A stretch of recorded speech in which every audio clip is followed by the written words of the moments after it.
J'ai appelé très tôt le CIA de Hénin pour lui dire de veiller à la ponctualité pour que les gens y soient. Il n'a rien dit, il a dit oui, que les gens vont venir. Puis après, 1 heure de temps, vers 8 heures, moi je voulais démarrer. Il a envoyé par WhatsApp une lettre, je vais dire un tract, parce que ça n'a pas été signé. Et il n'y a même pas d'expéditeur où les conseillers, après concertation de leur base, de leur population, disent-ils, pensent qu'ils sont négligés. L'arrondissement de Hénin est négligé par rapport aux réalisations. Notamment, le premier point, il paraît que ça fait 2 ans qu'ils demandent la clôture. Or, cette clôture a été déjà validée dans le budget primitif de l'année. Et ça n'a pas été fait parce que justement, quand on a lancé, le marché a été infructueux et ils ont relancé. Et c'est dans le budget, dans le collectif actuellement. C'est remis dans le collectif pour un montant de 47 millions et quelques. Ce n'est pas le maire qui fait la clôture. Dès que la disposition est prise, la PMP s'occupe de la prestation de services et le reste va suivre. Même si ça dure, ça doit se faire. Et les conseillers de Hénin, qui étaient bien entendus à la session, savent que le montant de 47 millions est réservé. Donc ça va se faire n'importe comment ça va se faire. Le deuxième point qu'ils ont évoqué, c'est les ouvertures de voies.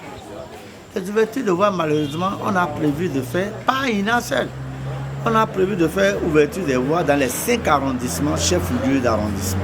Bembereke, Bouhari, Borougboué, Gamian et Hénin. Et c'était sur fonds propres. Mais si nous n'avons pas réuni des sous, comment on va lancer l'ouverture des voies? Nous n'avons pas pu. Bien entendu, parce que les délégués ont estimé à l'unanimité qu'ils veulent de motos en tant qu'auxiliaire de mobilisation des ressources. Alors, nous avons dit qu'il faut donner la priorité à ça avant de faire les ouvertures de voies. Ce n'est pas fait à Hénin, à Bembereke ou à Gamian, pour qu'on dise que et on a fait dans les autres arrondissements, on n'a pas fait à chose. Ça veut dire qu'ils ne suivent pas du tout, ce qui se fait. Donc ça, ce n'est pas la faute à quelqu'un. Le troisième point, c'est que on a lancé le test des secrétaires d'arrondissement. Et pour le premier volet, malheureusement, comme on a dit qu'on veut des agents communaux en priorité, c'est 3 seulement de la commune de Bembereke qui ont passé le test et sont tous admis. Donc, sur les 5 arrondissements, il faut d'abord servir 3. Vous comptez, vous devez être d'accord avec moi qu'on ne peut pas demander parmi les 3, par ordre de mérite, il y a un premier, un deuxième et un troisième. On ne peut pas demander au dernier d'aller là où il veut et le premier n'ira pas là où il veut. Donc on a demandé de faire des propositions et tous ont choisi Bembereke en premier. Donc nous avons donné priorité à celui qui est naturellement le premier des 3. Et les 2 autres, nous avons dit qu'en termes de mobilisation de ressources, 3 arrondissements battent le record. Bembereke, Hénin et Gamian. Donc il faudrait donner priorité à Gamian et Hénin. Et on a classé les autres par ordre de mérite toujours. On a classé les 2 autres, l'un à Gamian. Il se fait que le 3e, qui était SA à Bembereke, eh bien, c'est lui qui vient à Hénin. En session du conseil communal, ils ont posé le problème. Et on a expliqué que c'est par ordre de mérite qu'on a fait.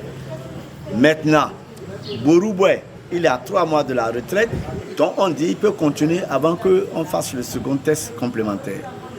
La dame qui est à Hénin devrait venir normalement à l'arrondissement. Que cela ne tienne. Si c'est à cause de ça, nous, ça ne nous gêne pas. Ils n'ont qu'à voir avec naturellement les admis pour voir si quelqu'un accepte de venir à Hénin. Sinon, si quelqu'un parmi les 3 ne vient pas à Hénin, on va attendre le second test avant de pouvoir Hénin. Et celle qui est là peut continuer. Je suis indifférent par rapport à cette préoccupation.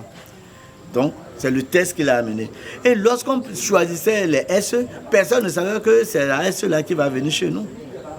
Donc, on vous envoie quelqu'un et vous pensez qu'il a un passé douloureux, il a un passé qui est mauvais. D'abord, ce n'est pas vérifié parce qu'aucun test aucun test, aucun contrôle ne l'a confirmé. En plus de ça, il est admis. Nous ne pouvons pas dire que parce qu'il est admis et qu'il a une ardoise, etc., qu'il ne peut pas venir servir dans l'arrondissement. Encore que si le problème reste un préalable, il pourra retourner là où il vient et on va rebattre les dés. Dieu, ce qui embête un peu, on dit venez, ce n'est plus réduction de compte. Les 3 points que vous avez évoqués, venez qu'on en parle. Ils disent qu'ils ne viennent pas. S'ils ne viennent pas, ça veut dire qu'on va se rencontrer quand pour débattre du problème. C'est de ça qu'il est question. Moi, je m'apprête à aller à Banche dans l'après-midi. Si la loi prévoit de faire la réduction de compte, la loi ne fait pas obligation aux maires d'aller là où ils ne veulent pas. Si on ne veut pas te recevoir pour écouter, il n'y a pas de problème. Moi, je continue.